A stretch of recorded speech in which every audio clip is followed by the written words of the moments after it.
You get to use only one camera for the rest of your life. What is it? That's a tough one. That's a very tough one.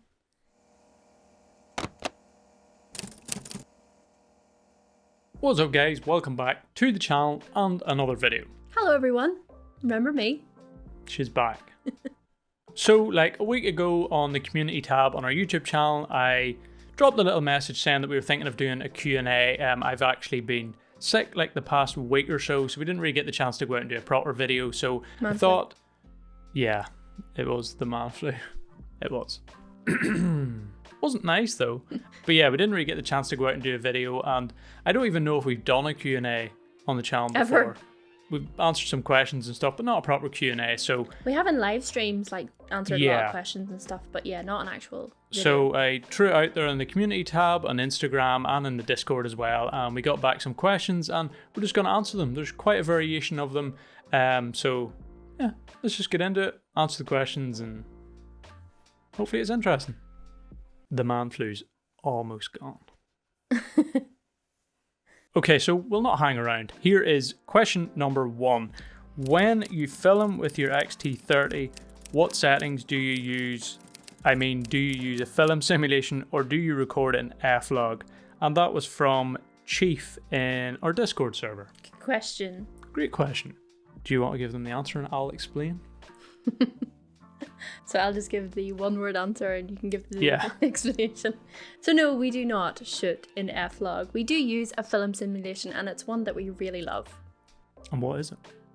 It's called Astia Soft. It is. So we did try a few other ones. We started off, everybody was talking about Eterna, and when we got the Fuji at the start, Eterna was kind of the thing that everybody seemed to like, that sort of more of a flat look. And we used it for a few videos, and I just thought there wasn't a lot of color with it. If you like that sort of muted look, then it might be for you, but I do like a lot of color, especially with the greens and stuff, and used Astia Soft a few times and thought it literally is almost exactly how I want the footage to look. It doesn't really require too much editing most of the time and looks nice pretty much all the time. So yeah, we use Astia Soft when we're filming. Highly recommend the colors and tones. Yes. So Sebastian Varela in our Discord also asks, what is your favorite focal length? And also adds on to that, are you more of a telephoto or a wide angle person? I assume I'll answer that. Are you a wide angle person? Are you a wide angle person or a telephoto person? I'm definitely not a super wide angle person. I probably would say my favorite focal length is about 50mm, and that's sort of what I use on the new 35mm film camera that I got, and also the Yashica Matte is like 80mm, but it's medium format, so that kind of works out like full frame, like 50mm. It's probably somewhere between 35 and 50, maybe around the like 40 to 50 mark, I would say, but I'll just say 50 to keep things simple. But yeah, maybe when I try out a few more lenses, I'll really nail in to see which one I really like, but probably 50mm, I would say. Okay, so the next question is from, I might butcher your name, is it Zayad? Would you say that's Zayad? Zayad? Ooh, I don't want to even attempt. Apologies if we're butchering the name. Z Hamza, that's what we'll say. Yeah. And he says, what do you like to do when you're in a creative rut? I think that's a perfectly timed question, actually, because I feel like I'm possibly in that scenario now. There's not too many times before where I sort of feel like, I don't know, that feeling of I'm not quite sure what I want to create, and I feel like when I'm going out to do it, it's not really working.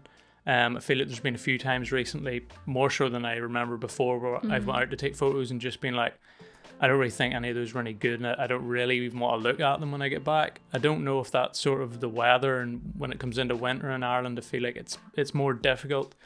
I don't know, I think all you can really do is just go out anyway. Yeah. It probably doesn't help that most of the time when we go out, we're trying to make a video too, so there's more pressure on getting the photos, but I think you just have to go out maybe to somewhere you haven't been before, something a little bit different, just to take photos, and hopefully you'll like them, and then sort of refreshes things. Yeah, maybe try to take the pressure off of having to make that into a video. Yeah. Just go out and just get back into taking photos again rather than worrying about, okay, this needs to be part of a video too. Yeah, if you don't do videos though, just try maybe going somewhere different and just taking photos, and who knows, you might get some that you like. Good question though. Okay, so a few questions this time, and they're from David Allen, who is also in our Discord. Cheers for all the questions, David. The first one is quite an interesting one. It is, what is your biggest mistake in photography, the one that made you cringe?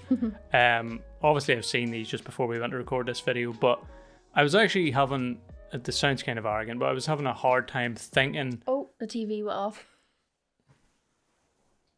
We're back.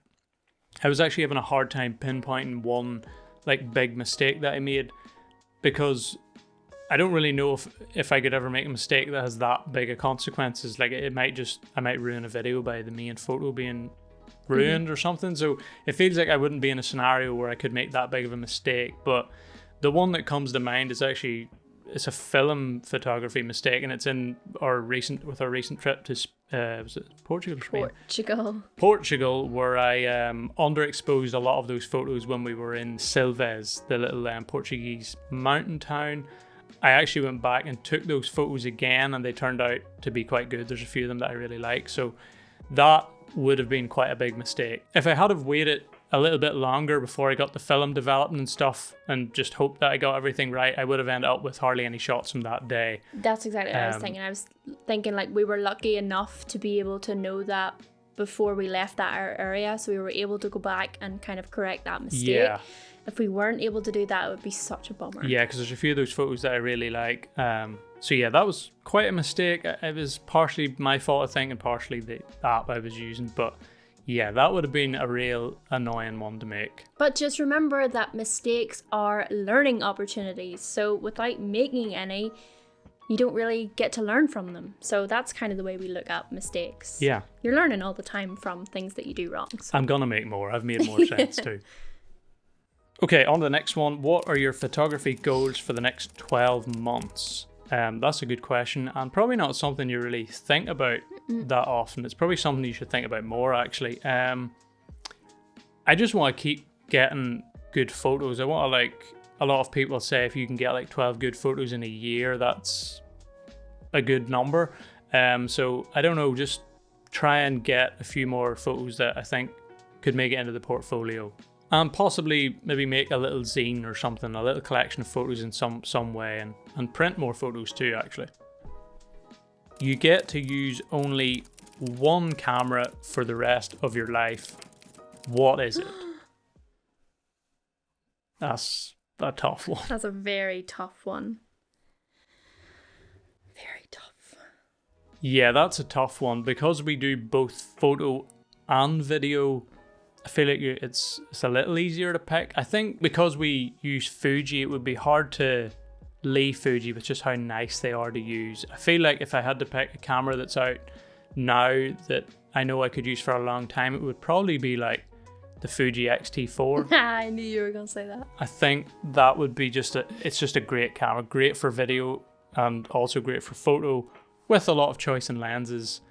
And yeah, I really like using Fuji, so I think probably that. It might be a little bit underwhelming as a photo to use for the rest of your life, or a camera to use for the rest of your life, but I feel like it would be a solid choice. Yeah, me too. Okay, so the last of David's questions. Thank you for all your questions, by the way, David. He says that Peter McKinnon did a YouTube video a couple of years ago called The Bucket Shot. Yes, he did. Remember that one well. He did. Very good video. Great video. But the question is, do you have a bucket shot that you would want to take? Good question. That's a great question.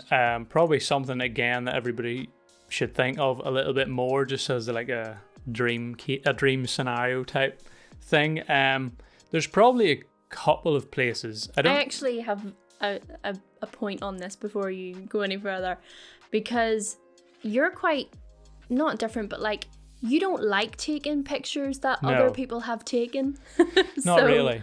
You're trying to think of a completely different picture that maybe doesn't even exist yet. Yeah, I'm more trying to think. I mean, places are cool, but yeah, I don't have like the photo that everybody sees of the place. That would not be the bucket shot for me. Like the way Pete did in his video, it's a great shot. Yeah. And even he said in the video, everybody takes it, but he just wanted to take it. I feel like I would want to take a photo that's like a me photo in a place that I like as well. I don't know.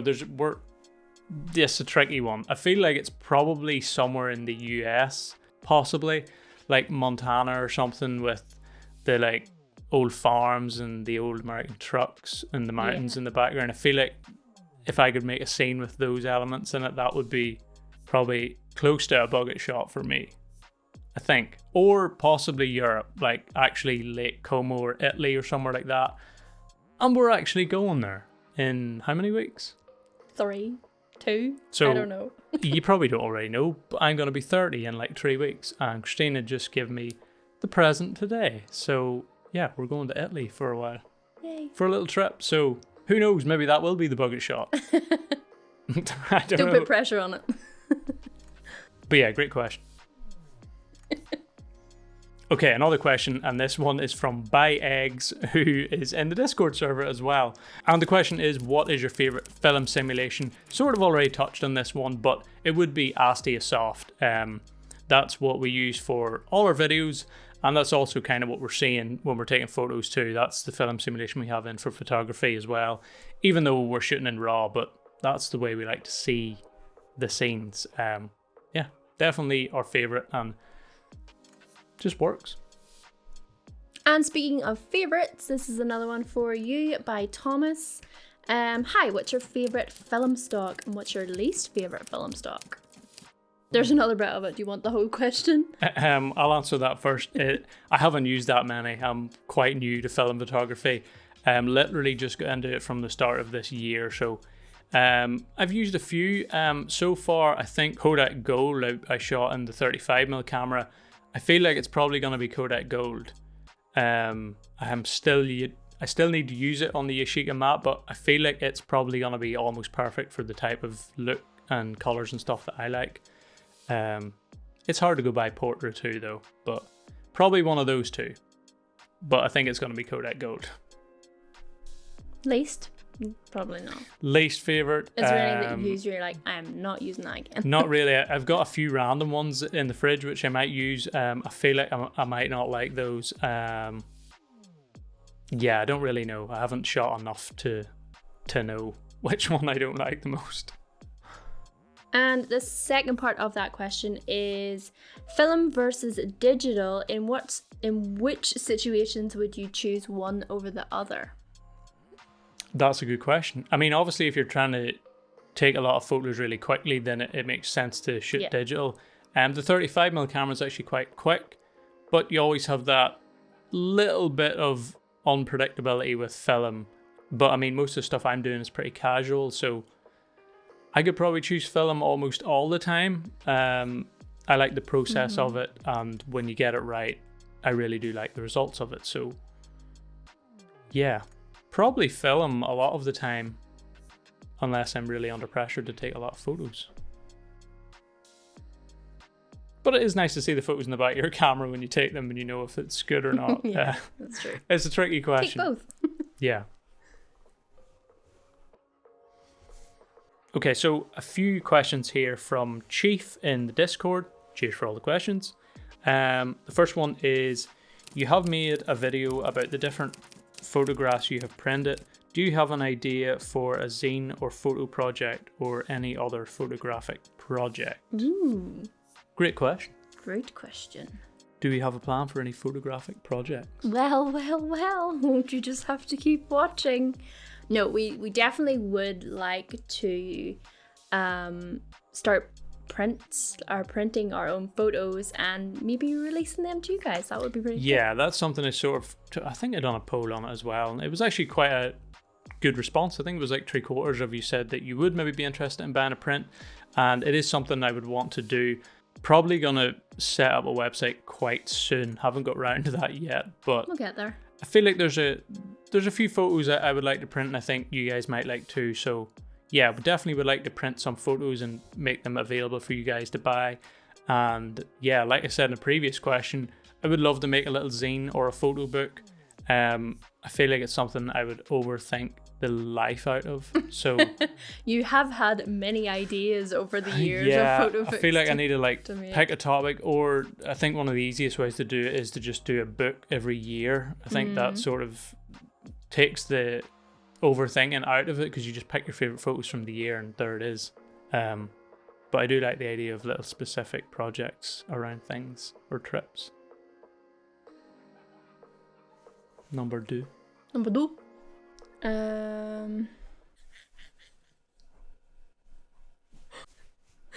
my god.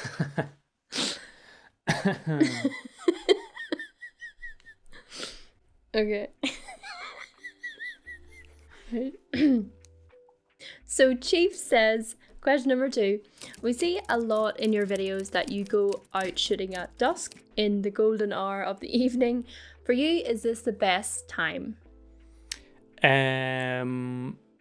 Golden hour, yes. I would probably prefer Sunrise, yeah. I mean, kind of same thing, but it is a bit different.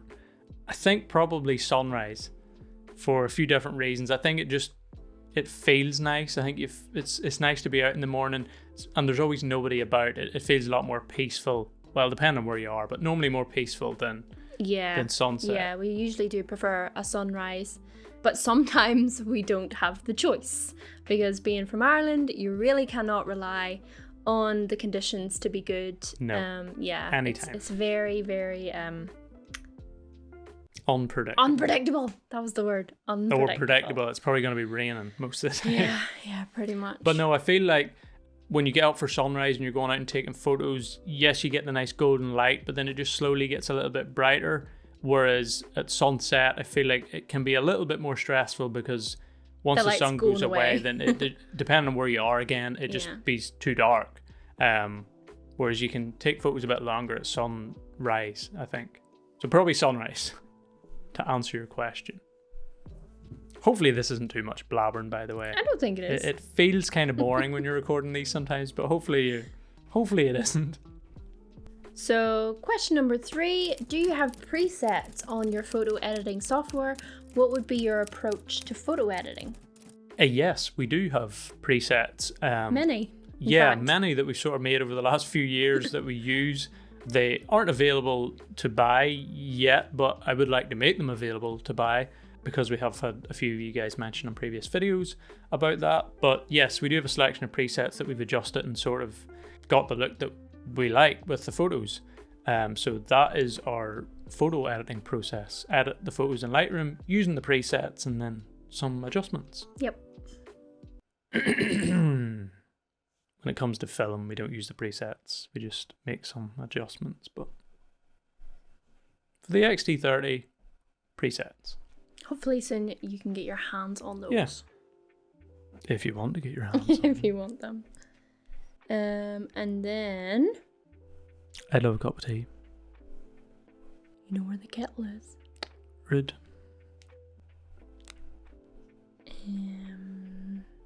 Okay, so Tim asks, how are you?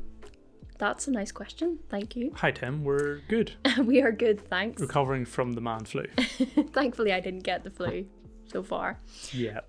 But he asks, what are your plans for your next travel or / road trip? He also says, keep the shutter clicking. Sure will, Tim. You too. Plans for the next road trip? Do you want to? Yes, I will. I'm very excited about it. Actually got a few. So by the time this video is out, this trip may have already happened, but we are going to London in a few days. Yeah. Now, I'm not quite sure what we're going to do there in terms of photo or video. We're only there for like 4 days or something. It's a quick little break. It's a quick little trip, but we'll try and maybe squeeze something in there. But we're excited about that. And then, as Chris already said earlier, it is the big 30 birthday coming up in a few weeks. Old. So, we're going to Italy for 10 days in November. So that will be nice. That's what that was definitely on the, as we talked about earlier, the bucket shot. Well, Italy was on the bucket list of places we wanted to go. We're obviously not going to get to see all of it, but yeah, it'd be cool to see. I'm looking forward to that. Hopefully I can get a lot of good photos, and yeah, I'll try my best. And also in London too. I haven't been back. We've been to London a few times before, but Yeah. I wasn't in the mindset of photography that I am now, so I'm really looking forward to that. Hopefully we can get some nice sunrises and sunsets and take some photos around London. That'll be a bit different. Yeah, so that's kind of the upcoming plan so far, London and then Italy. But after that, it's an open book. Yeah, we're always looking to get We're something always looking. booked to somewhere to go, or Yeah, even if it's somewhere around Ireland, that Yeah. could be a possibility, or maybe further afield. I'm not too sure, but we will We'll keep see. the shutter clicking. yeah. Okay, I feel like I get the harder names to pronounce. This one is, I feel like it's probably Jamar. Mm-hmm. Jamar Vigno. Vino. Apologies again if we're butchering your name. We're trying. But the question is, as a Fujifilm user, which lens aperture do you think is a much more worthwhile purchase in terms of portrait photography? f1.2 or f1.4? Thank you. Thank you. Good question, Jamar. That's a tricky one. I don't really do, as you would have seen from the channel, a lot of portrait photography. Have done some with Christina and done some on the film camera and a few self-portraits. I feel like f1.2 is probably almost too shallow at times. I haven't seen too much, but the bit that I have seen people using it definitely has a cool look to it, but super, super shallow. So that's like the sort of aperture where you could be focusing on the eyelashes and not the eyeball, which is might be a bit more, might be a bit trickier than what it's worth. I feel like f1.4 might be the better option just for getting more consistently good shots.